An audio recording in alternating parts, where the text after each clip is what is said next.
Well, for all it's known, Los Cabos is a place preferred by celebrities, a glamorous place that recently looking at the celebrities book from important people who visits this hotel. We are here with nothing less than a drawing and the signature of Tony Curtis. So we wanted to know, what did Tony Curtis do?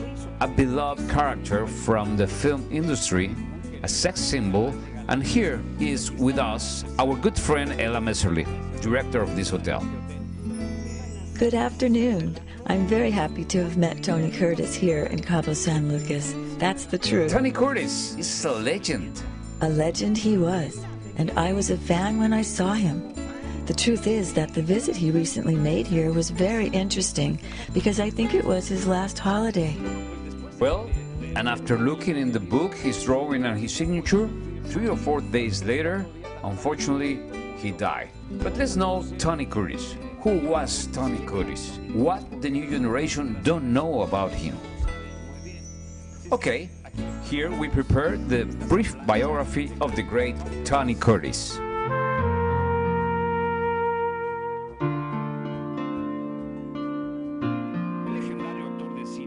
The legendary American actor Bernard Schwartz, better known as Tony Curtis, was born in New York on June 3, 1925. Coming from a family of Hungarian Jews from the Bronx, this great actor began his career in movies in 1949.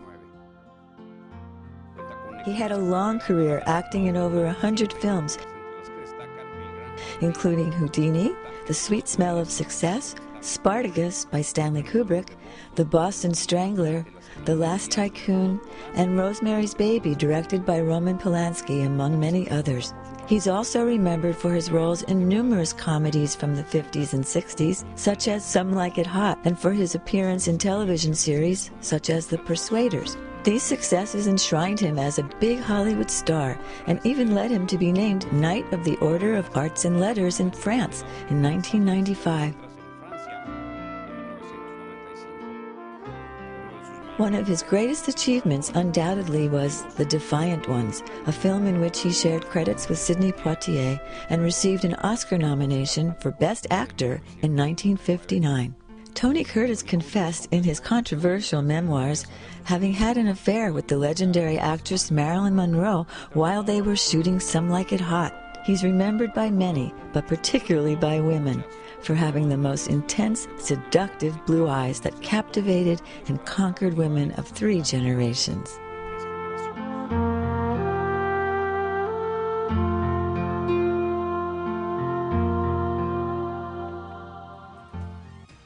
What did Tony Curtis do while he was here at Los Cabos? Well, let's start with his arrival to the hotel. He was a total Hollywood gentleman. As soon as he got out of the car, he kissed my hand, something that has not happened to me in 1,000 years. That is not used no more, right? It is not, and I was totally surprised. He went out a bit to learn Cabo San Lucas, but mainly stayed here at the hotel enjoying his family.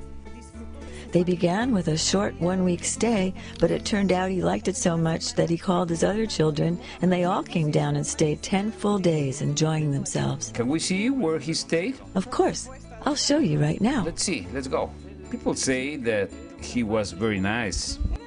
He was very enjoyable. He used to come for dinner and tell jokes to the waiters. He joked with us in his room. He was very funny. The maids called to tell us that Mr. Tony is asleep on the couch. We can't go in. And after several times, we finally went in. Mr. Curtis! Mr. Curtis! Turned out he had fluffed up the sofa pillows and pulled a blanket over them to create the illusion that he was asleep when he wasn't even in the room at all. He was a joker. He was a person who you could feel how much he enjoyed life. This is an area with small houses? This is the area of houses with their own private pools. The area is actually more... Isn't it? Individuals? Yes, it is. 701. We are going to change the name to the Curtis Suite. These are houses where the entire family gathered with Tony. Tony stayed and rested during the afternoons, and he used to draw and paint. That was something he started to do lately. Yes, he loved it.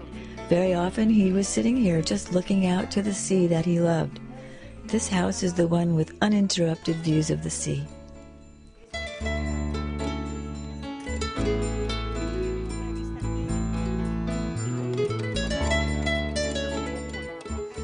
Well, but he didn't sign it in here. Yes, he signed the book. We ask all the personalities who stay with us here at the Marquee to sign the book. And when Tony Curtis was leaving, he decided not to sign, but to make us a drawing. Apparently, he signed it also. It shows him in front of a house, waving his cowboy hat, and here it says, "Try this for luck." Tony Curtis.